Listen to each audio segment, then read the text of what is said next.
இன்னுமே அவரும் கண்களை வானத்துக்கு நேராக ஏறெடுத்து தேவன் இந்த ஓய்வு நாளை ஆசீர்வதித்து தரும்படியாக பரிசுத்த நாளாகிய இந்த ஓய்வு நாளில் உங்களையும் அடியேனையும் காண செய்து காலைதோறும் அவருடைய கிருபைகள் புதியதாய் இருக்கிறது.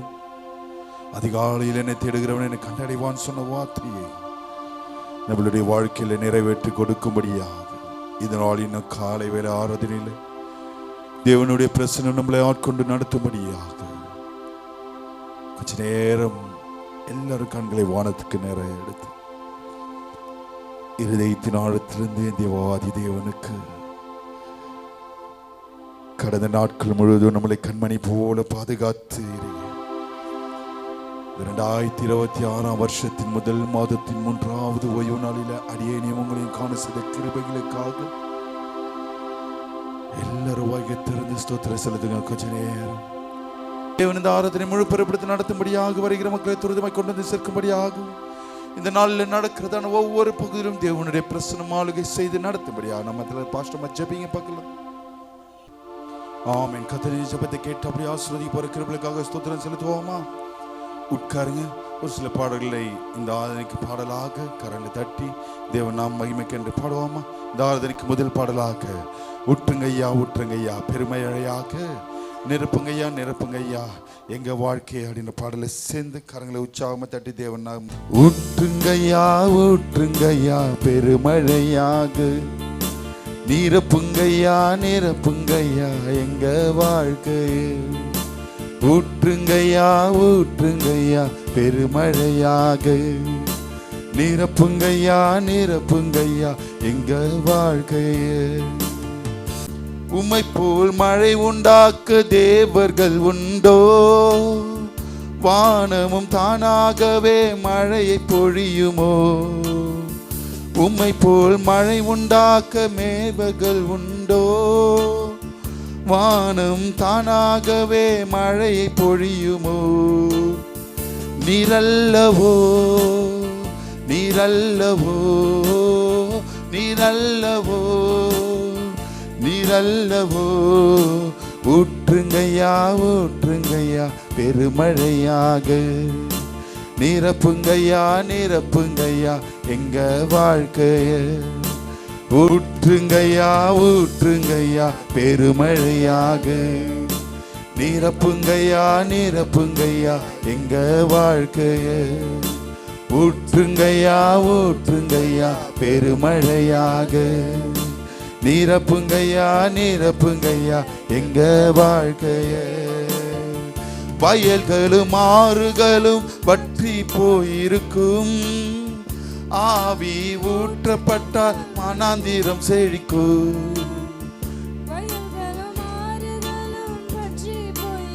சேர்ந்து பாடுவோமா? ஆவி ஊற்றப்பட்டால் வனாந்திரம் செழிக்கும். நீரல்லவோ நீரல்லவோ நீரல்லவோ நீரல்லவோ ஊற்றுங்கய்யா ஊற்றுங்கய்யா பெருமழையாக நிரப்புங்கய்யா நிரப்புங்கய்யா எங்க வாழ்க்கைய ஊற்றுங்கய்யா ஊற்றுங்கய்யா நிரப்புங்கய்யா நிரப்புங்கய்யா எங்க வாழ்க்கைய. ராஜாவின் முகக்கலையில் வீரம் இருக்கும், உங்க தயவுக்குள்ளே பின்மாறி இருக்கும். ராஜாவின் முகக்கலையில் வீரம் இருக்கும், உங்க தயவுக்குள்ளே பின்மாறி இருக்கும். நீரல்லவோ நீரல்லவோ நீரல்லவோ நீரல்லவோ ஊற்றுங்கய்யா ஊற்றுங்கய்யா பெருமழையாக நிரப்புங்கய்யா நிரப்புங்கய்யா எங்க வாழ்க்கைய ஊற்றுங்கய்யா ஊற்றுங்கய்யா பெருமழையாக நிரப்புங்கய்யா நிரப்புங்கய்யா எங்க வாழ்க்கைய. ஹல்லேலூயா ஹல்லேலூயா ஹல்லேலூயா ஹல்லேலூயா. ஹல்லேலூயா. கரங்களை உயர்த்தி ஒரு ஹல்லேலூயா சொல்லுவோமா? ஹல்லேலூயா. இரண்டாவது பாடலாக ஊற்றிடுமே வல்லமையை இந்த நாளில் எங்கள் மேலே. கரங்களை தட்டி பாடுவோமா? ஊற்றிடுமே உம் வல்லமையை இந்த நாளில் எங்கள் மேலே, உம் அக்கினியை இந்த நாளில் எங்கள் மீது வல்லமையோடே.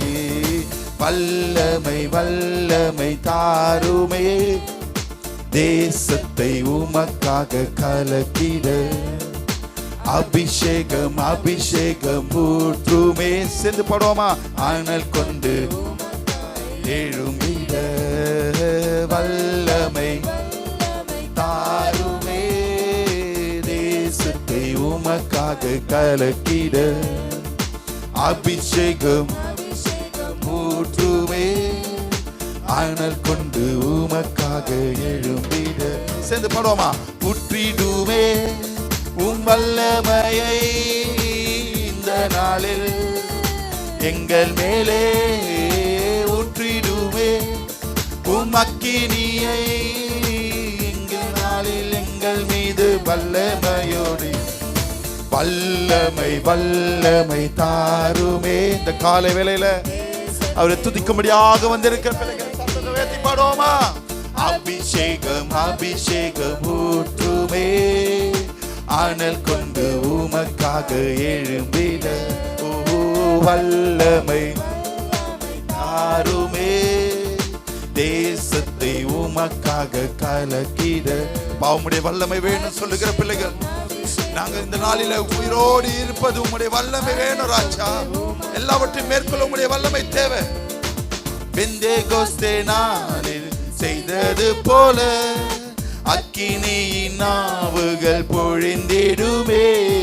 பெந்தேகோஸ்தே செய்தது போல அக்கினியின் நாவுகள் பொழிந்திடுமே. அப்போஸ்தல நாட்களில் செய்தது போல இன்றும் செய்ய வேண்டுமே. ஓ அப்போஸ்தல நாட்களில் செய்தது போல இன்றும் செய்ய வேண்டுமே.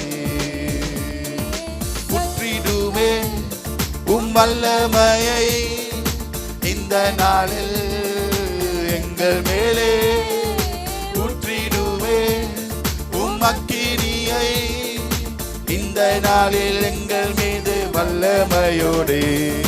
வல்லமை வல்லமை தாருமே. சேர்ந்து பாடுவோமா? கலக்கிட அபிஷேகம் ஊற்றுமே, அனல் கொண்டு உமக்காக.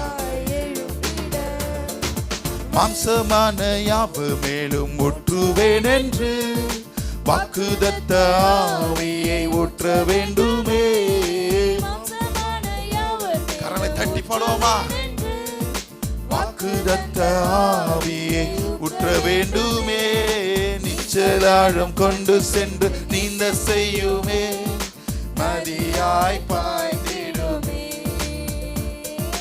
நிச்சலாழம் கொண்டு சென்று நீந்த செய்யுமே. நதியாய் பாய்ந்திடுமே. சேர்ந்து பாடுவோமா? ஊற்றிடுமே உம் வல்லமையை இந்த நாளில் எங்கள் மேலே, ஊற்றிடுமே உம் அக்கினியை இந்த நாளில் எங்கள் மீது வல்லமையோடே. வல்லமை வல்லமை தாருமே, தேசத்தை உமக்காக கலக்கிட. அபிஷேகம் அபிஷேகம் ஊற்றுமே, அனல் கொண்டு உமக்காக எழும்பிட. வல்லமை தேசத்தை உமக்காக கலக்கிட. அபிஷேகம் அபிஷேகம் ஊற்றுமே, அனல் கொண்டு உமக்காக எழும்பிட. அற்புதங்கள் தீரலாய் நடந்திடவே, அற்புதத்தின் ஆவியே வந்திடுமே. அற்புதங்கள் நடந்திடவே, அற்புதத்தின் ஆவியே அந்தகார சங்கிலிகள் அருந்திடவே அக்கினியை ஊற்றிடுமே. அந்தகார சங்கிலிகள் அருந்திடவே அக்கினியை ஊற்றிடுமே. சேர்ந்து பாடுவோமா? ஊற்றிடுமே உம் வல்லமையை இந்த நாளில் எங்கள் மேலே, உம் அக்கினியை இந்த நாளில் எங்கள் மீது வல்லமை வல்லமை தாருமே. தேசத்தை உமக்காக கலக்கிட அபிஷேகம் அபிஷேகம் ஊற்றுமே. அனல் கொண்டு உமக்காக எழும்பிட வல்லமை வல்லமை தாருமே. தேசத்தை உமக்காக கலக்கிட அபிஷேகம் அபிஷேகம் ஊற்றுமே. அனல் கொண்டு உமக்காக எழும்பிட ஊற்றிடுமே உம் வல்லமையை. சேர்ந்து பாடுவோமா? எங்கள் மேலே ஊற்றிடுமே உம் அக்கினியை இந்த நாளில் எங்கள் மீது வல்லமையோடே ஊற்றிடுமே. சேர்ந்து பாடுவோமா? வாஞ்சியோட வந்திருக்கிற பிள்ளைகள், இந்த நாளில் உண்டான அபிஷேகம் எனக்கு வேணும் சொல்லுகிற பிள்ளைகள், ஊற்றிடுமே உம் அக்கினியை. எந்த சூழலில் கைவிடாத தேவனை துதிக்க வந்திருக்கிற பிள்ளைகள், வல்லமையோடே வல்லமை வல்லமை தாருமே. தேசத்தை உமக்காக கலக்கிட அபிஷேகம் அபிஷேகம் ஊற்றுமே.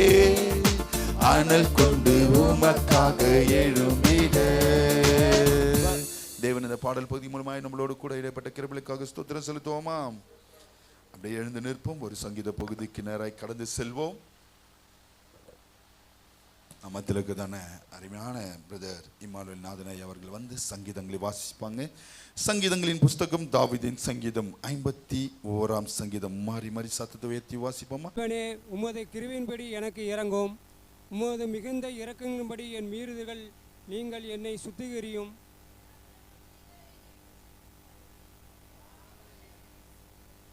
என் மீறுதல்கள் நான் அறிந்திருக்கிறேன், என் பாவம் எப்பொழுதும் எனக்கு முன்பாக நிற்கிறது.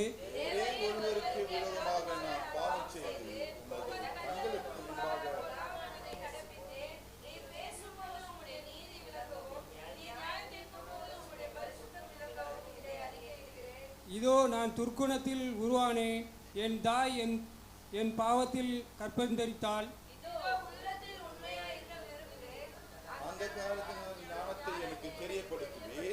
நீர் என்னை யூசோப்பினால் சுத்திகரியும், அப்பொழுது நான் சுத்தமாவேன். என்னை கழுவி அருளும், அப்பொழுது நான் உறைந்த மலையிலும் வெண்மையாவேன். சந்தோஷமும் மகிழ்ச்சியும் கேட்கும்படி செய்யும், அப்போது நீர் நொறுக்கின எலும்புகள் களிகூரும். என் பாவங்களை பாராதபடிக்கு நீர் உமது முகத்தை மறைத்து என் அக்கிரமையெல்லாம் நீக்கி அருளும். தேவனே சுத்த இதயத்தை என்னில் சிருஷ்டியும், இளைவரமான ஆவியை என் உள்ளத்தில் புதுப்பியும். உமது சமூகத்தை விட்டு என்னை தள்ளாமலும் உமது பரிசுத்த ஆவியை என்னிடத்திலிருந்து எடுத்துக்கொள்ளாமல் இரும்.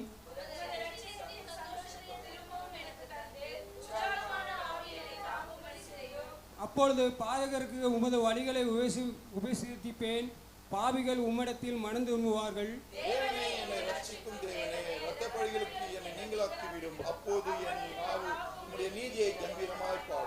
ஆண்டவரே என் உதடுகளை திறந்தருளும், அப்பொழுது என் வாய் உம்முடைய புகழை அறிவிக்கும்.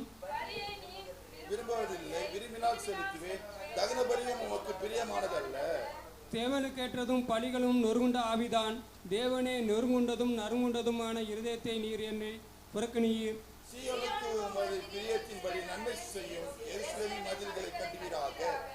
அப்பொழுது தகன பலியும் சர்வாங்க தகன பலியாகிய நீதியின் பலிகளை பிரியப்படுவீர்.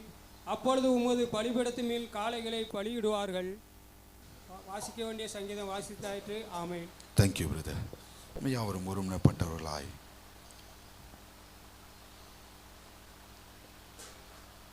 10ஆம் வசனத்தையும் 11ஆம் வசனத்தையும் நிறுத்தி நிதானமாய் வாசிப்போமா? தேவனே என்னிலே சிருஷ்டியும் நிலைவரமான ஆவியை என் உள்ளத்திலே புதுப்பியும். உமது சமூகத்தை விட்டு என்னை தள்ளாமலும் உமது பரிசுத்த ஆவியை என்னிடத்திலிருந்து எடுத்துக்கொள்ளாமலும் ஏறும். கத்த தந்த சங்கீதத்திற்காகவும் வாசித்த மகனை தேவன் அபிரதம் ஆசீர்வதிக்கும்படியாக ஸ்தோத்திரம் செலுத்துவோமா? உட்காருங்க, வாசிப்போம். வார்த்தைக்குள்ளாக இந்த நாளுக்குண்டான வார்த்தைக்குள்ளாக கடந்து வருவோம். எடுத்து வாசிங்க. ஏசாயா எழுதின தீர்க்க தரிசன புஸ்தகம். இந்த வருஷத்தின் வாக்குத்தத்தத்தை இந்த நாளில சொல்லி நான் கடந்து போக ஆசைப்படுகிறேன். 44ஆம் அதிகாரம் 3ஆம் வசனத்தை ஒருத்தர் வாசிங்க.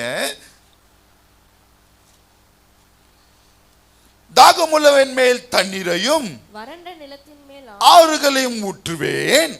சந்ததியின் மேல் இன்னைக்கு உண்டான தலைப்பை இந்த காரியத்திலிருந்து தான் எடுக்கிறேன். உன் சந்ததியின் மேல் என் ஆவியையும் உன் சந்தானத்தின் மேல் என் ஆசீர்வாதத்தையும், சத்தமா சொல்லுங்களேன், ஊற்றுவேன். எத்தனை பேர் ஆமென் சொல்றீங்க? ஹல்லேலூயா, ஹல்லேலூயா.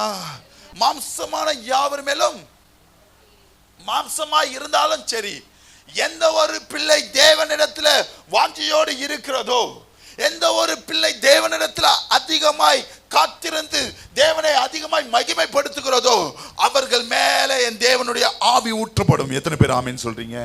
இன்னைக்கு உண்டான தலைப்பை இந்த வார்த்தையிலிருந்து தான் எடுக்கிறேன். உன் சந்ததியின் மேலே என் ஆவியையும் உன் சந்தானத்தின் மேலே என் ஆசீர்வாதத்தையும் ஊற்றுவேன். எத்தனை பேர் ஆமென் சொல்றீங்க? தலைப்பு எழுதுறவங்க எழுதிக்கோங்க. ஆவியின் நிமித்தம் ஆசீர்வாதம். எத்தனை பேர் ஆமென் சொல்றீங்க? ஹல்லேலூயா. எத்தனை விதமான காரியங்கள் ஆசீர்வாதமாய் நம்ம கேட்டிருப்போம்.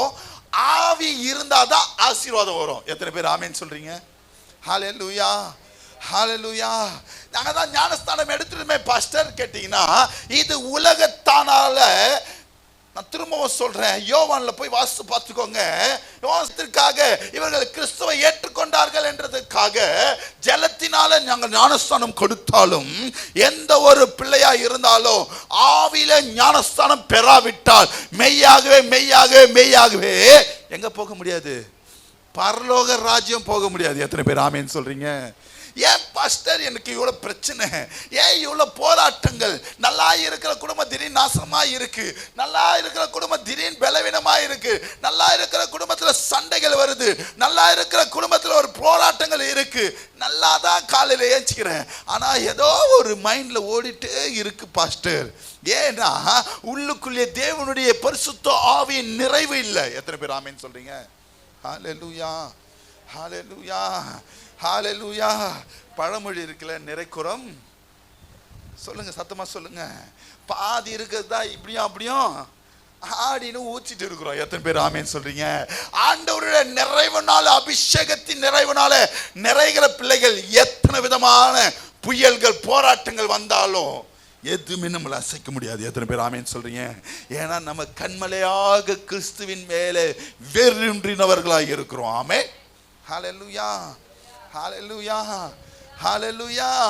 கவனிங்க, அவருடைய அபிஷேகம், ஆவியின் அபிஷேகத்தின் நிமித்தமே நம்மளுக்கு ஆசீர்வாதத்தை பெற்றுக்கொள்ள முடியும். ஆமென், ஹல்லேலூயா, ஹல்லேலூயா. ஏன் இந்த ஆவி நம்ம இடத்துல இருக்கணும்? ரோமர் 8ஆம் அதிகாரம் 9ஆம் வசனத்தை வாசிங்க. ஏன் அந்த ஆவி நம்ம இடத்துல இருக்கணும்? வாசிங்க பார்க்க. யார் இடத்துல அந்த ஆவி இருக்கும்? ஏன் அந்த ஆவி நம்ம இடத்துல இருக்கணும்? ரோமர் 8ஆம் அதிகாரம் 9ஆம் வசனத்தை வாசிங்க. தேவனுடைய ஆவி உங்களில் வாசமாய் இருந்தால், தேவனுடைய ஆவி உங்களிடத்தில் வாசமாய் இருந்தால் நீங்கள் மாம்சத்துக்கு உட்பட்டவர்களாய் இராமல், எப்படி இருக்க மாட்டோமா? ஆண்டவருடைய ஆவி நம்ம இடத்துல இருந்தா நாம மாம்சத்துக்கு உட்பட்டவர்களாய் இராமல் ஆவிக்குட்பட்டவர்களாய் இருப்போம். கிறிஸ்துவின் ஆவி இல்லாதவன் அவருடைய, கிறிஸ்துவின் ஆவி இல்லாதவன், சத்தமா சொல்லுங்க, கிறிஸ்துவின் ஆவி இல்லாதவன், கிறிஸ்துவின் ஆவி இல்லாதவன். நீங்க எத்தனை வருஷம் சபைக்கு வந்தாலும் தேவனுடைய ஆவியை பெற்றுக்கொள்ள விட்டால் நீங்கள் அவருடையவர்கள் அல்ல. ஆமென், ஹல்லேலூயா, ஹல்லேலூயா, ஹல்லேலூயா. கவனிங்க, கவனிங்க, கவனிங்க. நான் திரும்பவும் சொல்றேன், மாம்சத்தில் இருக்கிறவன் தேவனுடைய ஆவியை பெற்றுக்கொள்ள மாட்டான். எத்தனை பேர் ஆமென் சொல்றீங்க? ஹல்லேலூயா, ஹல்லேலூயா. நீங்கள் அங்கிருந்து பிரிந்து வந்து அசுத்தமானவைகளை, நான் திரும்பவும் சொல்றேன், கவனிங்க. ஒன்ஸ் நம்ம பழைய நாட்களை விட்டு கடந்து வந்து பழைய புறச்சாதிகள் செய்கிறதான காரியங்களை விட்டு ஒழித்து நம்ம தேவனுக்குள்ளாக அறிந்து வந்ததுக்கு பிறகு திரும்பவும் அதே காரியத்துக்குள்ளாக போகக்கூடாது. எத்தனை பேர் ஆமேன்னு சொல்றீங்க? ஹல்லேலூயா. ஒட்டாதீர்கள் போட்டிருக்கிற இடத்துல தான் போஸ்டர் இருக்கும். சிறுநீர் கழிக்காதீர்கள் இருக்கிற இடத்துல தான் சிறுநீர் கழிப்பாங்க. எத்தனை பேர் ஆமேன்னு சொல்றீங்க?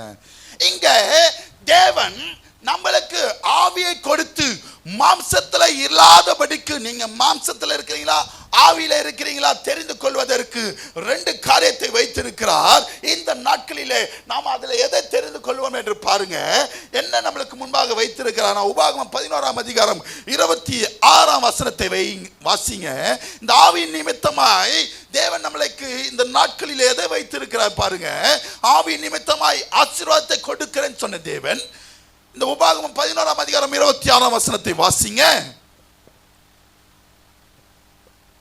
இதோ இன்று நான் உங்களுக்கு முன்பாக ஆசீர்வாதத்தையும் இன்று காலை வேளையில அருமையான தேவ பிள்ளையே, உங்களை பார்த்து என் தேவன் சொல்லுகிறார், இன்று உங்களுக்கு முன்பாக ஒரு ஆசீர்வாதத்தையும் என்ன பண்றாரா? தேவனுடைய ஆவியை பெற்ற பிள்ளைகளா இருந்தா எதை நீங்க எடுத்துப்பீங்க? ஆசீர்வாதத்தை எடுத்துப்போம். மாம்சத்தில் இருக்கிறவர்களா இருந்தா சாபத்துக்குள்ளாக போவோம். எத்தனை பேர் ஆமேன்னு சொல்றீங்க? அதே வார்த்தையை அவரை கிளியரா அந்த உபாகமத்தில் சொல்லி முடிக்கிறார். 30ஆம் அதிகாரம் 19ஆம் வசனத்தை வாசிங்க. நீங்க எதை சூஸ் பண்ணுவீங்கன்னு சொல்லிட்டு கடந்து போகிறார் பாருங்க. 30ஆம் அதிகாரம் 19ஆம் வசனத்தை வாசிங்க. உபாகமம் 30:19. காட் நம்மளுக்கு ஆண்டவர் எதை வைத்திருக்கிறார், நம்ம எதில் அதை செலக்ட் பண்ணணும்னா சாய்ஸ் இஸ் யுவர்ஸ். நீங்க எதை செலக்ட் பண்ணீங்கன்னா அது உங்களுடைய காரியங்கள். ஆசீர்வாதம் வேணும் சொல்லுகிற பிள்ளைகள் தேவனுடைய பிள்ளைகளாக இருப்பாங்க. அவங்க மாம்சத்துக்கு பிள்ளைகளாக இருக்க மாட்டாங்க. சாபத்தை உண்டு பண்ணுகிறதான பிசாசின் பிள்ளைகளாக இருக்கிறவர்கள் மாம்சத்தில் இருக்கிறவர்களாக இருப்பாங்க. ஆண்டவர் இந்த கால வேளையில உங்களை பார்த்து சொல்லுகிறார், உங்களுக்கு முன்பதாக ஆசீர்வாதத்தையும் சாபத்தையும் வைத்திருக்கிறேன். 30ஆம் அதிகாரம் 19ஆம் வசனத்துல சொல்றாரு, நீயும் உன் சந்ததியும் பிழைக்கும்படிக்கு நீ ஜீவனை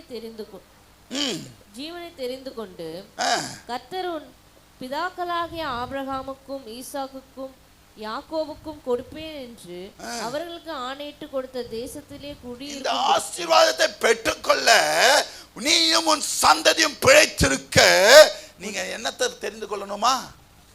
என்னத்தை தெரிந்து கொள்ளணும்? ஜீவனை. எது ஜீவனை உண்டாக்கும்? மாம்சத்தில் இருக்கிற வரைக்கும் நம்மளுக்கு பலவிதமான கஷ்டங்கள் இருக்கலாம். ஆவிக்குரிய பிள்ளைகளாக இருந்தா நீங்க ஜீவனுள்ள தேவனை தேடுகிற பிள்ளைகளாக இருக்கும்போது நீங்க ஜீவனை தெரிந்து கொண்டு உங்களுக்கு ஆசீர்வாதத்தை கொடுக்க என் தேவன் வல்லவராக இருக்கிறார். ஹல்லேலூயா, ஹல்லேலூயா, ஹல்லேலூயா. அப்போ நம்மளுடைய காரியங்களில் இந்த ஆவியை கொண்டு நம்மளுடைய சந்ததியின் மேல நம்மளுடைய சந்தானத்தின் மேல ஆசீர்வாதத்தை ஊற்றுவேன் சொன்ன தேவன் இந்த ஜீவனுக்கு ஏதுவான காரியங்களுக்குள்ளாக மாம்சத்தை விட்டு ஒழித்து தேவனுடைய ஆவியை பெற்றுக்கொள்ளுகிற பிள்ளைகளாக இருக்கும்போது நம்மளுக்கு தேவன் ஆசீர்வாதத்தை கொடுக்க வல்லவராக இருக்கிறார். ஹல்லேலூயா, ஹல்லேலூயா. எப்படி பாஸ்டர் இந்த ஆவியை எங்களுக்கு தேவன் கொடுத்து எங்களை காப்பாற்றுவார்னு கேட்டீங்கன்னா, யோபு 10ஆம் அதிகாரம் 12ஆம் வசனத்தை எடுத்து வாசிங்க. தன் ஜீவனில பலவிதமான சோதனையை அனுபவித்த அருமையான பக்தன் யோபு சொல்லுகிறதான ஒரு காரியம். யோபு 10ஆம் அதிகாரம் 12ஆம் வசனத்தை வாசிங்க. 10:12. எனக்கு ஜீவனை தந்ததும் அல்லாமல் தயவையும் எனக்கு பாராட்டினீர். தயவை எனக்கு பாராட்டினீர். உம்முடைய பராமரிப்பு என் ஆவியை காப்பாற்றினது. என்ன பண்ணுதா? தயவின் நிமித்தமாய் அவர் நம்மளை பராமரித்து நம்மளுடைய ஆவியை காப்பாற்றுகிறவராய் இருக்கிறாரா? எத்தனை பேர் ஆமென் சொல்றீங்க? எந்த ஒரு பிள்ளை தேவனை ஜீவனை கொண்டு வாழ்கிறதோ, இந்த ஆவியை கொண்டு எல்லா காரியத்தையும் மேற்கொள்கிறதோ, அவர்களுக்கு தேவன் தயவினாலே பராமரித்து அவர்களுடைய ஆவியை காப்பாற்றுகிறவராய் இருக்கிறாரா? எத்தனை பேர் ஆமென் சொல்றீங்க? தயவுனாலே இரக்கம், தயவுனாலே கிருபை. எத்தனை பேர் ஆமென் சொல்றீங்க? அந்த கிருபை வேணும்னா அது உங்களிடத்துல ஜீவனை கொடுக்கிற பிள்ளைகளாக இருக்கணும். ஹல்லேலூயா, ஹல்லேலூயா, ஹல்லேலூயா. 5 விதமான காரியங்களை சொல்லி எப்படி இருந்தால் இந்த ஜீவனை கொண்டு தேவன் நம்மளுக்கு ஆசீர்வாதத்தை கொடுப்பார் என்று சொல்லி நான் கடந்து போக ஆசைப்படுகிறேன். எசேக்கியேல் 36 அதிகாரம் 27 வசனத்தை வாசிங்க. எசேக்கியேல் 36 அதிகாரம் 27 வசனத்தை வாசிங்க. என்ன பண்ணணும்? 5 காரியங்களை சொல்லி கடந்து போக ஆசைப்படுகிறேன். எசேக்கியேல் 36 அதிகாரம் 27 வசனத்தை வாசிங்க. உங்கள் உள்ளத்திலே என் ஆவியை வைத்து.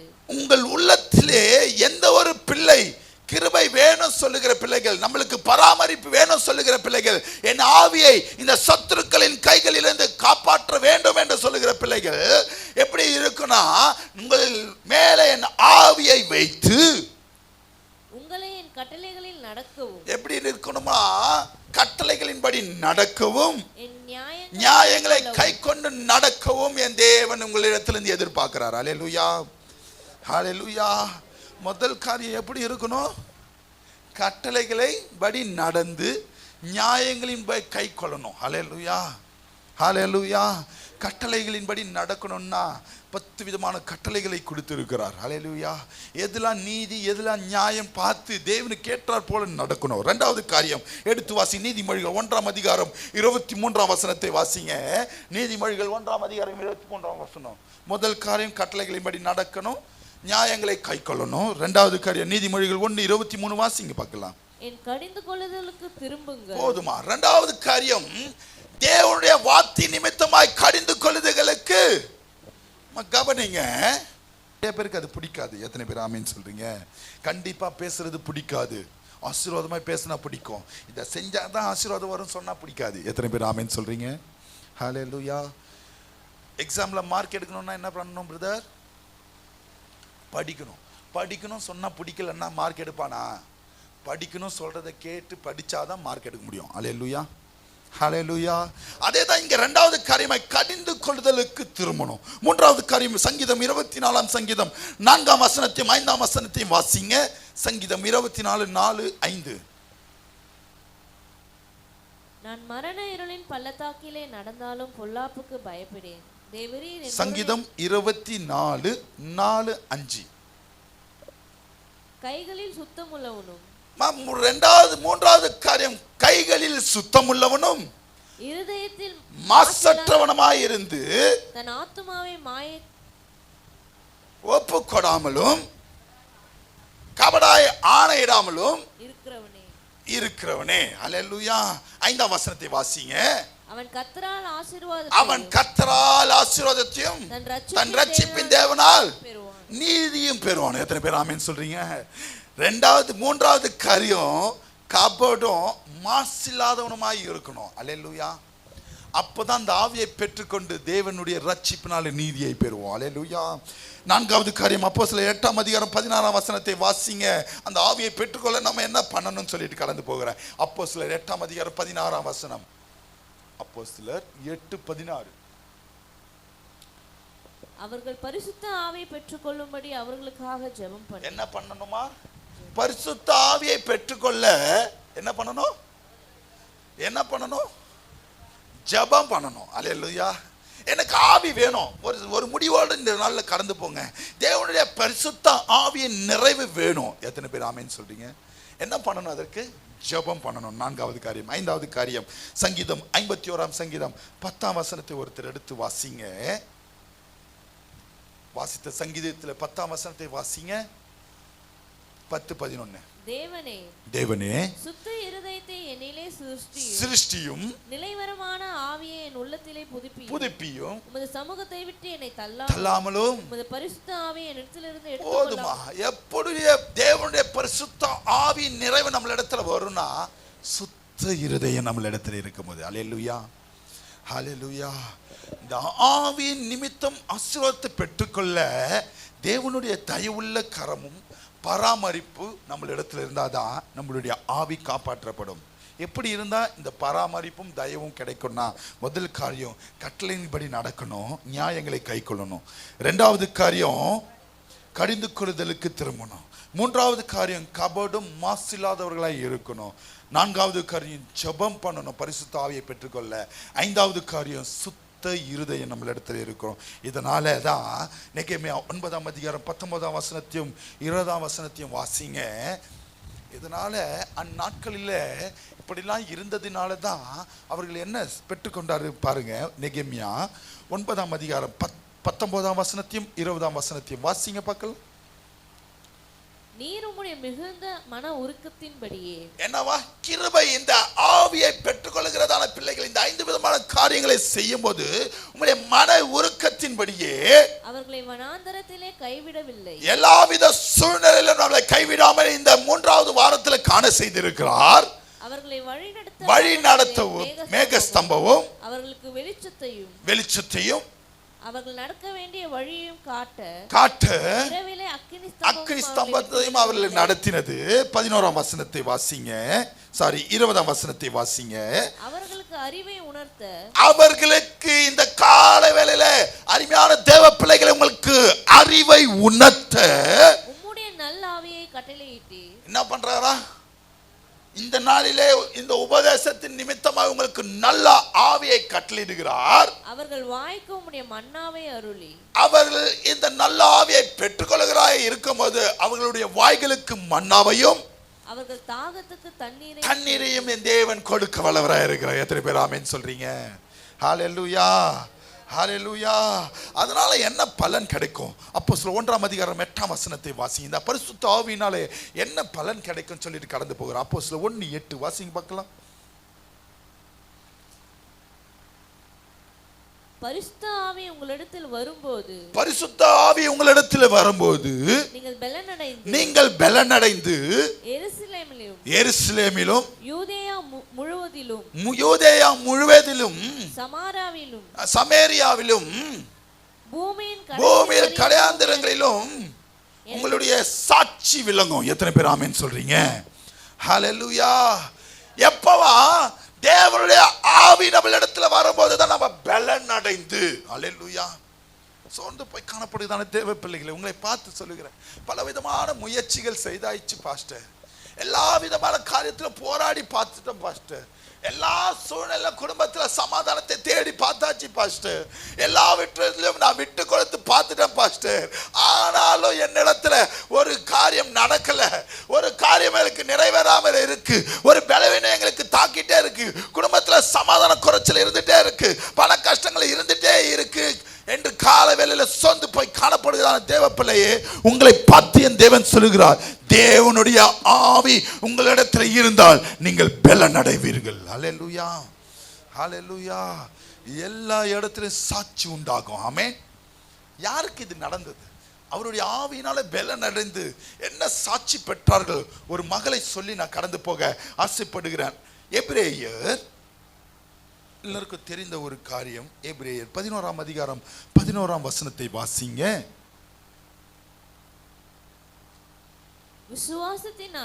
விசுவாசத்தினாலே சாராளுக்கு வாக்குத்தத்தம் பண்ணினவர் உண்மையுள்ளவர் என்று நீ கர்ப்பம் தரிக்க பலனடைந்து வயது சென்றவளாய் இருந்தும் பிள்ளை பெற்றாள். இந்த பலன் என்ன பண்ணுதான் கவனிங்க. சாராளுக்கு போய் வாசித்து பார்த்தீங்கன்னா தெரியும், அந்த கர்ப்பம் செத்து போயிடுச்சுமா. எது செத்து போச்சு? கர்ப்பம். ஆனால் விசுவாசத்தின் தந்தையாகிய ஆபிரகாமிடத்தில் தேவனுடைய ஆவி இருந்ததினாலே அந்த விசுவாசத்தை கொண்டு அவர்கள் பலன் அடைந்து செத்து போனதான கர்ப்பத்தில் ஒரு மகனை தேவன் கட்டளையிடுகிறார். ஹல்லேலூயா, ஹல்லேலூயா. இது தாங்க தேவனுடைய ஆவி. எது நடக்காதுன்னு நினைக்கிறோம், அவ்வளவுதான் நம்மளுடைய சாப்டர் முடிஞ்சிச்சு. நம்மளுடைய காரியத்தில் எல்லாரும் நம்மளை கைவிட்டுட்டாங்க, இதுக்கு மேல நம்மளுக்கு இது வராது, இது நடக்காது, நம்மளுடைய சூழ்நிலை அவ்வளவுதான் என்று நீங்க ஒரு ஃபுல் ஸ்டாப் வைக்கிற இடத்துல தான் தேவன் கமா போட்டு உங்களுக்கு ஒரு ஆசீர்வாதத்தை கொடுக்க வல்லவராய் இருக்கிறார். ஹல்லேலூயா. பலன் இல்லாத இடத்திலையும் பலத்தை கொடுக்கிறது தான் இந்த பரிசுத்த ஆவி. ஹல்லேலூயா, ஹல்லேலூயா, ஹல்லேலூயா, ஹல்லேலூயா. சாராள் பெற்றெடுத்தாள் எதிலிருந்து? செத்து போன கர்ப்பத்திலிருந்து. ஆமென். இந்த காலை வேளையில தான் காணப்படுகிறான் தேவ பிள்ளையே. எது நடக்காதுன்னு நினைக்கிறியோ அதிலிருந்து தான் ஆசீர்வாதம் வரும். ஆமென். இதுதான் தேவனுடைய ஆவியினுடைய கிரியை. ஆமென். அவர் கிரகிக்க முடியாத காரியங்களை நம்மளுடைய வாழ்க்கையில செய்ய வல்லவராய் இருக்கிறார். ஆமென். ஹல்லேலூயா, ஹல்லேலூயா. உற்றார் உறவினர்கள் கைவிடலாம், சொந்த பந்தங்கள் கைவிடலாம், நம்பின டாக்டர்கள் கைவிடலாம், நம்பின ஆபீசர்ஸ் கைவிடலாம், அதிகாரிகள் கைவிடலாம், அரசு கைவிடலாம், யார் வேணாலும் உன்னை கைவிடலாம். என் தேவன் மேல நம்பிக்கை வைத்து இந்த பரிசுத்த ஆவியை பெற்ற பிள்ளைகளாய் இருந்தால், எதுல நீங்க பலவீனமா இருக்கிறீர்களோ அதுல என் தேவன் பலத்தை கொடுத்து ஆசீர்வாதத்தை கொடுக்க வல்லவராய் இருக்கிறார். அல்லேலூயா. எதுல எச்சரிக்கையா இருக்கணும்? 3 எச்சரிக்கையை சொல்லி நான் முடிக்க ஆசைப்படுகிறேன். எடுத்து வாசி. முதல் காரியம், எதை செய்யக்கூடாது, இந்த ஆவியில எதை செய்யக்கூடாது, ஆவியில எப்படி எச்சரிக்கையா இருக்கணும் சொல்லி கடந்து போக ஆசைப்படுகிறேன். எபேசியர் 4ஆம் அதிகாரம் எச்சரிப்பின் சத்தம் 30ஆம் வசனத்தை வாசிங்க. எபேசியர் 4ஆம் அதிகாரம் 30ஆம் வசனம்.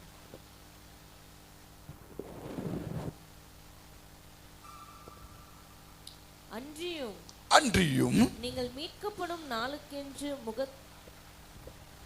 முத்திரையாக பெற்ற தேவனுடைய பரிசுத்த ஆவியை துக்கப்படுத்தாதிருங்கள். என்ன பண்ணணுமா? எதுல எச்சரிக்கையா இருக்கணும்? தேவனுடைய ஆவியை பெற்றவர்கள் அந்த ஆவியை துக்கப்படுத்தாதபடி எச்சரிக்கையா இருக்கணும். ஹல்லேலூயா, ஹல்லேலூயா, ஹல்லேலூயா, ஹல்லேலூயா. நான் திரும்பவும் சொல்றேன், மற்றவர்களுக்கு மாதிரியாய் இருக்கணும். ஆமென். ஆண்டவர் இதை குறித்து துக்கப்படுவார். அல்லேலூயா. கிறிஸ்தவர்களாய் இருக்கிறாங்க, அந்நிய பாஷை பேசுறாங்க, திரும்பவும் மாம்சத்துக்குள்ளாக போகாதபடிக்கு, ஆவியை துக்கப்படுத்தாதபடிக்கு எச்சரிக்கையா இருங்க. அல்லேலூயா. 2வது காரியம், மல்கியா 2ஆம் அதிகாரம் 15ஆம் வசனத்தை வாசிங்க. மல்கியா 2ஆம் அதிகாரம் 15ஆம் வசனத்தை வாசிங்க. அவர் ஒருவனை அல்லவா படைத்தார், ஆவி அவரிடத்தில் பரிபூரணமாய் இருந்தது, பின்ன ஏன் ஒருவனை படைத்தார்? கவனிங்க. ஆதியிலே ஏதேன் தோட்டத்தில் ஆதாமை படைத்த தேவன் நல்லா தானே இருந்துச்சு, பின்ன ஏன் ஒருவரை படைத்தார்? தேவ பக்தி உள்ள சந்ததியை பெரும்படிக்கு தானே. ஆகையால் ஒருவனும் தன் இள வயதின் மனைவிக்கு துரோகம் பண்ணாதபடிக்கு. அங்க யாருக்கு துரோகம் பண்ணாங்கம்மா? கணவனும் மனைவியுமா சேர்ந்து யாருக்கு துரோகம் பண்ணாங்க? ஆண்டவருக்கு துரோகம் பண்ணாங்க. அதே தான் இங்க சொல்ல வர, மணவாளனாகிய கிறிஸ்துவுக்கு நாம துரோகம் பண்ணாதபடிக்கு எச்சரிக்கையா இருங்க. ஹல்லேலூயா, ஹல்லேலூயா. நான் திரும்ப சொல்றேன், ஆசீர்வாதத்தையும் சாபத்தையும் வைத்திருக்கிறார் நம்மளுக்காக. எது வேணும்னு சொல்றது உங்க கையில தான் இருக்கு. ஆமென், ஹல்லேலூயா, ஹல்லேலூயா. நீதிக்கென்று விதைக்கிறவர்களா, நீதிக்கென்று தெரிந்து கொள்ளுகிறவர்களா, நீதியை அறிந்த பிள்ளைகளா இருந்தா உங்கள் சந்தத்தை பிழைக்கும்படியே நீங்கள் ஜீவனை விரும்புகிற பிள்ளைகளாய் மாறணும். ஹல்லேலூயா, ஹல்லேலூயா. அப்போ கவனிங்க, தேவனை அறிகிற பிள்ளைகள் ஜீவனை விரும்புகிற பிள்ளைகளாய் இருந்து அந்த ஜீவனை அறிந்தவரை அதிகமாய் தேடும் போதுதான், கவனிங்க, துரோகம் இருக்காது. எத்தனை பேர் ஆமென் சொல்றீங்க? ஆண்டவரையும் கும்பிட்டுட்டு மற்றதையும் கும்பிட்டா இது துரோகம். எத்தனை பேர் ஆமென் சொல்றீங்க? ஹல்லேலூயா. 3வது எச்சரிப்பின் சத்தம் 1 தெசலோனிக்கேயரின் புத்தகம் 5ஆம் அதிகாரம் 19ஆம் வசனத்தை வாசிங்க. முதல் காரியம், ஆவியை துக்கப்படுத்தக்கூடாது. 2வது துரோகம் பண்ணக்கூடாது. 3வது எதுல எச்சரிக்கையா இருக்கணும்னா 1 தெசலோனிக்கேயரின் புத்தகம் 5ஆம் அதிகாரம் 19ஆம் வசனத்தை வாசிங்க பார்க்கலாம். ஆவியை அவிழ்த்து போடாதிருங்கள். என்னவா? அவிழ்த்து போடாதபடிக்கு எச்சரிக்கையா இருக்கணும். அல்லேலூயா. பாம்பு பார்த்திருக்கீங்களா? பாம்பு என்ன பண்ணும்? நல்லா வரும், போகும், கொஞ்ச நேரத்தில் என்ன பண்ணும்? சட்டைய கைட்டி போட்டுரும். அதே தான் இங்க இருக்கு. கிறிஸ்தவர்களாக இருக்கிற நாமும் சபைக்கு வரும்போது மட்டும் ஒரு ஒயிட் ஷர்ட்டை போட்டுக்கிறோம். ஆமென். கிறிஸ்தவர்களாக பைபிளை எடுத்துட்டு ஆண்டவருக்குள்ளாக வரும். இங்கிருந்து வெளியே போனோன்னு என்ன பண்றோம்? கைட்டி, சத்தமா சொல்லுங்களேன், கைட்டி போட்டுறோம். எத்தனை பேர் ஆமென் சொல்றீங்க? இந்த ஆவியை அவிழ்த்து போடாதபடிக்கு எச்சரிக்கையா இருக்கணும். அல்லேலூயா. எப்பவுமே தேவனுடைய ஆவியை பெற்றவர்களாய். அல்லேலூயா. இப்படி இருந்தால் என்ன நடக்கும்? ஒரு காரியத்தை சொல்லி முடிக்க ஆசைப்படுகிறேன். எசேக்கியேல் 37ஆம் அதிகாரம் 14ஆம் வசனத்தை வாசிங்க. இதெல்லாம் நீங்க எச்சரிக்கையா இந்த 5 காரியங்களை நீங்க செய்யும் போது தேவனுடைய கிருபை நிமித்தமாய் உங்களுக்கு ஆவியை தேவன் வைப்பார். வாசிங்க 37:14. எசேக்கியேல் 37:14. என் ஆவியை உங்களுக்குள் வைப்பேன். இப்படி இருந்தால் என் தேவனுடைய ஆவியை உங்களுக்குள்ளே வைப்பேன், நீங்கள் உயிர் அடைவீர்கள். நான் உங்களை உன் தேசத்திலே வைப்பேன், உங்கள் தேசத்திலே வைப்பேன். அப்பொழுது நான் கர்த்தர் என்று அறிந்து கொள்வீர்கள். அப்பொழுது நான் கர்த்தர் என்று அறிந்து கொள்வீர்கள். இதை இதை சொன்னேன் இதை செய்வேன் என்று கர்த்தர் உரைக்கிறார் என்று சொல் என்றார். எப்படியா சொல்றதுதான் செய்றவர் என் தேவன். ஹல்லேலூயா, ஹல்லேலூயா, ஹல்லேலூயா, ஹல்லேலூயா. உங்களிடத்துல ஆவியை வைத்து உங்களிடத்துல உயிர்ப்பிக்க வைக்கிறாரா? ஆமென், ஹல்லேலூயா. மாம்சத்தில் உண்டாக்கினதான ஆதாமை தன்னுடைய சுவாசத்தை கொண்டு நாசியில ஊதினதுனால அவன் என்ன ஆவனா? ஜீவ அந்த ஆவி உடையவர்களாய் இருக்கும் பொழுதுதான் உங்களுடைய ஆசீர்வாதத்தினால் உங்கள் தேசத்தில் என் தேவன் வைக்க ஆசீர்வாதத்தை தேவன் கட்டளையிட வல்லவராய் இருக்கிறார். ஹல்லேலூயா, ஹல்லேலூயா. இந்த ஆவியை கொண்டு ஆசீர்வாதத்தை பெற்றுக்கொண்ட 2 பிள்ளைகளை டக்குன்னு முடிக்க ஆசைப்படுகிறேன். என்னாகமத்தின் புஸ்தகம் 2 பிள்ளைகள். அழைத்தவர்கள் அநேகர், தெரிந்து கொள்ளப்பட்டவர்களோ சிலர். இந்த வார்த்தையை எடுத்து வாசிங்க. அழைத்தவரை ஒருத்தர், ஆனா தெரிந்து கொள்ளப்பட்ட இந்த ஆவி நிமித்தமாய் கடந்து போனவர்கள் 2 பேர் இருக்காங்க. என்னாகமம் 14ஆம் அதிகாரம் 24ஆம் வசனத்தை வாசிங்க.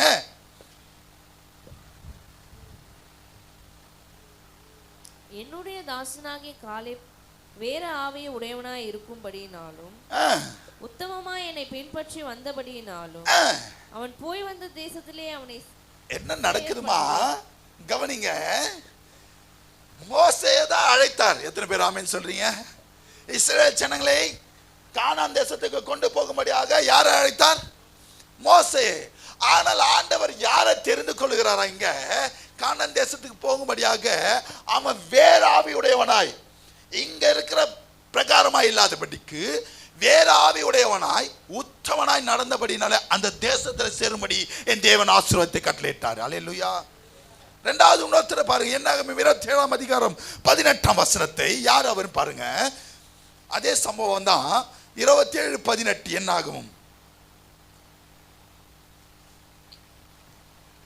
கர்த்தர் மோசேயை நோக்கி ஆவியை பெற்றிருக்கிற புருஷனாகிய யோசுவா என்னும் நூனின் குமாரனை நீ தெரிந்து கொண்டு அவன் மேல் உன் கையை வை. என்ன நடக்குதுங்க? எப்படி இருக்கும் யோசிச்சு பாருங்களேன். ஆண்டவர் நம்மளை தான் தெரிந்து கொண்டார் நீங்க நினைப்பீங்க. ஆனா அவனை கொண்ட யோசுவாவை தெரிந்து கொள்கிறாரு. அல்லேலூயா. எதனாலனா ஆவி உடையவனாய் இருந்தான். ஆமே. எத்தனை லட்சம் பேர் வந்தாங்க, யாரை தெரிந்து கொண்டாரு, யாரு அவனுக்கு வாயா வைத்தார்லாம் இங்க கணக்கு கிடையாது. எந்த ஒரு பிள்ளை இடத்துல தேவனுடைய ஆவி இருக்கிறதோ இந்த 2 பேர் தான் உள்ள போனாங்க கானான் தேசத்துக்குள்ள. யார் யாரு? யார் யாரு? காலேப்போ யோசுவா மட்டும்தான் அந்த கானான் தேசத்துக்குள்ள போனாங்க. அல்லேலூயா. நீங்க நினைச்சு பார்த்தீங்கன்னா, வரலாறு எடுத்து பார்த்தீங்கன்னா எத்தனை லட்சம் பேர் வந்தாங்க. நடுவில் எல்லாரையும் அடிச்சு கடைசியா பார்த்தீங்கன்னா ஜனங்களால மோசேயும் கோபம் கொண்டு ஆவியை இழந்து, ஆமே, தேவன் சொல்லாததை செய்ததுனால தேவன் வாக்கு பண்ணினதை அவன் பெற்றுக்கொள்ள முடியவில்லை. அல்லேலூயா. ஏன்னா மாம்சத்துல இடம் கொடுத்துட்டான். ஆமே மோசே. அல்லேலூயா. கவனிங்க. மாம்சத்துல இடம் கொடுத்தாலும் அற்புதம் நடந்துச்சுதான். நான் சொல்றது புரியுதுங்களா? பேச சொன்ன இடத்துல என்ன பண்றான்? கோபத்துல அடிச்சிடறான். தண்ணி வந்துச்சு. ஆனா பிரச்சனை எங்க போயிடுச்சு? மோசே மேல போயிடுச்சு. அல்லேலூயா. கவனிங்க. கிறிஸ்தவர்களா இருக்கிறன்னா அற்புதம் நடக்கும், அதிசயம் நடக்கும். இதை வச்சு நான் பரிசுத்தமா தான் இருக்கேன்னு நினைக்காத. உன் மேல கொண்ட அழைப்பை நீ இழந்தாயானால் உன்னுடைய ஆசீர்வாதத்தை முழுவதுமாய் நீ பெற்றுக்கொள்ள முடியாது. ஆமென். அவர் வாக்கு பண்ணினதை சொன்னதை நிறைவேற்ற வல்லவரான தேவன். ஆமென். ஹல்லேலூயா, ஹல்லேலூயா. அதனால கவனிங்க. யாரிடத்துல கடைசி வரையும் முடிவு பரியந்தம் நிலைத்திருக்கிறவனே. ஆமென். ஹல்லேலூயா, ஹல்லேலூயா. வசனம் எல்லாருக்கும் இப்போ பேச மாட்டாங்க இந்த வார்த்தையெல்லாம். எங்க பேசுவாங்க தெரியுமா? ஃப்ரீசர் பாக்ஸ்குள்ள நம்ம படுக்க வச்சுட்டு கேட்காத போது சொல்லுவாங்க. என்ன சொல்லுவாங்க? ஓடினேன் ஓட்டத்தை விசுவாசத்தை. அவர் சொல்லல, பெட்டிக்குள்ள இருக்கிற வெளியே இருக்கிறோம் நம்ம சொல்லுவோம். ஆமென். ஹல்லேலூயா. கவனிங்க. நான் இப்போ உங்களை பார்த்து சொல்லுகிறேன். விசுவாசத்தோட தேவனுடைய ஆவியை கொண்டு ஓடினாதான் உங்கள் ஓட்டத்தை ஜெயமோடு முடிக்க முடியும். ஆமென். ஹல்லேலூயா, ஹல்லேலூயா. அப்ப அந்த ஆவி நிமித்தமாய் தான் ஆசீர்வாதம் உங்களுக்கு கிடைக்கும். ஆமென். ஹல்லேலூயா. மோசேயா இருந்தாலும் சரி, எவ்வளவு பேர் கொம்பனா இருந்தாலும் சரி, ஆமென். 6 லட்சம் பேர் திரளாய் கிளம்பி வந்தாலும் சரி அவங்களுக்கும் அற்புதங்கள், அதிசயங்கள், வழி நடத்துதல், மன்னா எல்லாமே கொடுத்தாரு. ஆமென். ஹல்லேலூயா. இன்னும் நிறைய வார்த்தைகள் இருக்கு. ரெண்டகம் பண்ணாங்களா ஆண்டவருக்கு விரோதமாய். ஹல்லேலூயா. அதனால கொல்லிவாய் சர்வ வந்துச்சு. அந்த பூமி பிளக்க பண்ணி எத்தனையோ லட்சம் பேர் சாவடிக்கிறார் ஆண்டவர். ஹல்லேலூயா. இன்னும் பழைய ஏற்பாடு காலத்துலலாம் எடுத்து பார்த்தீங்கன்னா பல்லுக்கு பல் சொல்லுவாங்களே, அந்த மாதிரிலாம் நடந்திருக்கு. தேவனுக்கு விரோதமாய் பேசினாலே காலி. ஆமென். ஊழியக்காரருக்கு விரோதமாக கை நீட்டினா கை அப்படியே நின்று போச்சு. ஹல்லேலூயா. ஊழியக்காரருக்கு விரோதமாய் பேசினா குஷ்டரோகம் வந்துருச்சு. ஹல்லேலூயா. கவனிங்க, இதெல்லாம் நம்ம விட்டுட்டு இப்போ எப்படி இருக்கிறோம்? கிருபையின் காலத்தில் இருக்கிறோம் பாஸ்டர். இந்த கிருபை தான் நம்மளை கெடுத்துட்டு இருக்கு. ஆமென். ஹல்லேலூயா. நம்மளை எவ்வளோ பண்ணாலும் தேவன் ஆசீர்வாதத்தை கொடுத்துருவார். அடுத்த வாரம் போய் ஜெபம் பண்ண ஆண்டவர் கொடுத்துருவார். கொடுத்துட்டு தான் இருக்கிறார், இல்லைன்னு சொல்லல. அற்புதம் நடக்கும். மோசேக்கும் நடந்துச்சு, ஆனால் மோசே உள்ள போக முடியல. ஹல்லேலூயா. தயவு செய்து உங்களுடைய ஆவியை நிலைத்திருக்கிற பிள்ளைகளாய், இந்த ஆவி நிமித்தம் ஆசீர்வாதத்தை பெற்றுக்கொள்கிற பிள்ளைகளாய் மாறுங்க. இந்த காலேப்பை போல எங்க இருந்தாங்கன்னே தெரியாது இல்லம்மா. ஸ்டார்டிங்ல எங்க இருந்தாங்க தெரியுமா? காலேப்போ யோசுவாவோ எங்க இருந்தாங்க தெரியுமா? அவனை மதிச்சாங்களான்னு கூட தெரியல. ஆமே. 40 நாள் உபவாசம் பண்ண போகும்போது கூட யார்கிட்ட பர்மிஷன் கொடுத்துட்டு போறாரு? எல்லா பொறுப்பும் ஒப்பு கொடுத்துட்டு போறாரு. ஆரோன் கிட்ட தான் கொடுத்துட்டு போறாரு மோசே. காலேப்பு யோசுவா அந்த நேரத்தில் கூட இல்லை. அங்க ஆரோன் ஏன் வரலன்னு தெரியுமா? அங்கேயும் அவனுடைய ஆவியை இழந்தான். ஏன்னா அவன் போயிட்டு வரத்துக்குள்ள என்ன பண்றான்? இவன் கண்ணுக்குட்டி செஞ்சிடுறாரு. அல்லேலூயா. கவனிங்க, எத்தனை வருஷம் நீங்க வனாந்தரத்துல வரீங்க, எத்தனை வருஷம் ஆசீர்வாதத்தை பெற்றீங்க, எத்தனை வருஷம் சபைக்கு வரீங்களா கவலை கிடையாது. எந்த ஒரு பிள்ளை சிறு வயது முதல் தேவனை அறிந்தது முதல் அவருடைய ஆவியை பெற்றிருக்கிறோமோ அந்த ஆவியை கொண்டுதான் உங்களுக்கு ஆசீர்வாதத்தை கொடுக்க வல்லவராய் இருக்கிறார். அல்லேலூயா. ஹல்லேலூயா. தேவன் பேசின வார்த்தைகளுக்காக ஸ்தோத்திரம் செலுத்துவோமா? அன்பின் பரலோக பிதாவே, ஆசீர்வதிக்கப்படுதான இந்த நல்ல வேலைக்காக நன்றி செலுத்துகிறோம். 2026 வருஷத்தின் இந்த முதல் மாதத்தின் 3வது ஓய்வு நாளில் அடிமையோடு உங்களுடைய பிள்ளைகளை காண செய்து உங்களுடைய நாமத்தை மகிமைப்படுத்தும்படியாக நீர் கொடுத்த மாபெரும் பாக்கியத்திற்காக, கிருபைக்காக, இரக்கத்திற்காக, தயவுக்காக நன்றி செலுத்துகிறோம் அப்பா. இதுவரை உங்களுடைய தயவுள்ள கரம் எங்களை பராமரித்து காப்பாற்றினது போல இனி வரும் நாட்களிலும் உங்களுடைய பரிசுத்த ஆவியின் நிறைவுனால எங்களை நிரப்பி உங்களுடைய ஆவியின் நிமித்தம் எங்களுக்கு ஆசீர்வாதத்தை, உங்களுடைய சந்ததியின் மேலே என் ஆவியையும் உன் சந்தானத்தின் மேலே என் ஆசீர்வாதத்தையும் ஊற்றுவேன் சொன்ன தேவன், இனி வரும் நாட்களிலே காணப்படுதான எல்லா பிரச்சனைகளிலிருந்து, போராட்டங்களிலிருந்து எதெல்லாம் எங்களுக்கு நடக்காமல் இருக்கிறதோ அது எல்லாவற்றையும் எங்களுக்கு மீண்டும் ஒரு விசை, எப்படி செத்து போன கர்ப்பத்திலிருந்து ஒரு மகனை நீர் ஆண்டவர் விசுவாசத்தினாலே உடைய ஆவியின் பலத்தினாலே கொடுத்தீரோ அப்படியே மற்றவர்கள் ஆச்சரியப்படும் விதமாக ஆண்டவரே நீர் உம்முடைய ஆவியினாலே எங்களுக்கு உண்டான எல்லாவித ஆசீர்வாதத்தினால் நிரப்புவீராக. உடைய ஆவியை கொண்டு உடைய ஆவியின் ஊற்றினாலே ஆசீர்வாதத்தை பெற்றுக்கொள்ள நீ கிருபை பாராட்டு. வந்த ஒவ்வொரு பிள்ளைகளும் கரத்தில் ஒப்பு கொடுக்கிறேன். விசேஷமாய் அருமையான சக்கினா சிஸ்டருடைய தகப்பனாருக்காக ஜெபிக்கிறோம். நீர் மகனை நீர் ஆசீர்வதிங்க. எல்லா சரீரத்தில் காணப்படுவதான இயங்காத எல்லா உறுப்புகளையும் உங்கள் கருத்தில் ஒப்பு கொடுக்கிறேன். எல்லா நாட்டின் நரம்புகளிலும் உடைய பரிசுத்த ரத்தம் பாய்ந்து ஆண்டவரே மகனை இந்த மாலை வேளையில் ரிசார்ஜ் செய்ய என்னை கிருபை பாராட்டு. விசேஷித்தமாய் அருமையான பிலோ சிஸ்டருடைய குடும்பத்திற்காக ஜெபிக்கிறோம். அருமையான மாலதி சிஸ்டரை ஆண்டவரே உடைய கருத்தில் ஒப்பு கொடுக்கிறேன். ஜீவனை கொடுத்து இந்த பூமியில வைத்த கிருபைகளுக்காக நன்றி செலுத்துகிறோம். இப்போது உங்களுடைய ஆத்மாவை உங்களுடைய கரத்தில் ஒப்பு கொடுத்திருக்கிறோம் ராஜா. மகளை இழந்து வாழ்கிறானே அப்பம் இருந்து நீர் ஒருவரே அவர்களை ஆறுதல் படுத்துவீராக. குடும்பத்தினர் உறவினர்களை நீர் ஆறுதல் படுத்துவீராக. மீண்டும் அவரை நாங்கள் உங்களுடைய சமூகத்தில் தரிசிப்போம் என்று நம்பிக்கையோடு கடந்து செல்ல ஒவ்வொரு பிள்ளைகளையும் நீர் ஆசீர்வதிங்க. மீட்பர் இயேசுவின் மூலம் ஜெபங்கள் நல்ல பிதாவே. சென்று சொல்லுவோமா? முழுமே பரிசுத்த நாமத்தை ஸ்தோத்திரி. நம்முடைய கர்த்தராகிய இயேசு கிறிஸ்துவின் கிருபையும் பிதாவாகிய தேவனுடைய அன்பும் பரிசுத்த ஆவியானவருடைய அன்யோன்ய ஐக்கியமும் இன்றும் என்றும் சதா காலம் நம் அனைவரும் கூட இருப்பாராக. ஹல்லேலூயா, ஹல்லேலூயா, ஹல்லேலூயா. கரங்களை உயர்த்தி ஒரு சத்தமா ஒரு அல்லேலூயா சொல்லுங்களேன்.